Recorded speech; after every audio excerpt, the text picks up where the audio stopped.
Shazam's mission in terms of where we're taking the company in the context of television is to be the world's leading media discovery provider. What that means is that we are using technology to make it as simple and easy as possible to interact with a television show or advertising itself.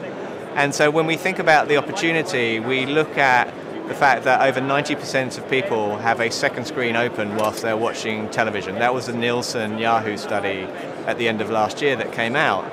And so the reality is people have another device in the living room whilst they're watching the television. Our focus is to work with the broadcasters to drive ratings for the shows and what they call real-time check-in. So they want people to watch the show itself rather than be on another service. And for the advertisers, they want to extend their engagement around their television advertising. So we have 180 million people today that use Shazam.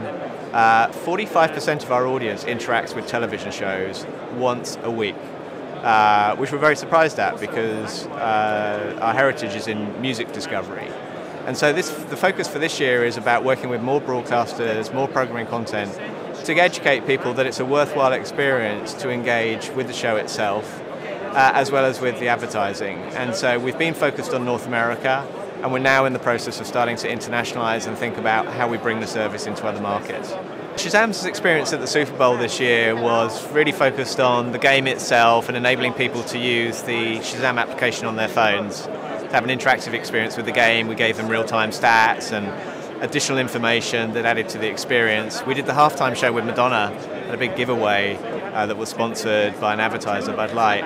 And then the advertising itself, it's a real showcase in North America.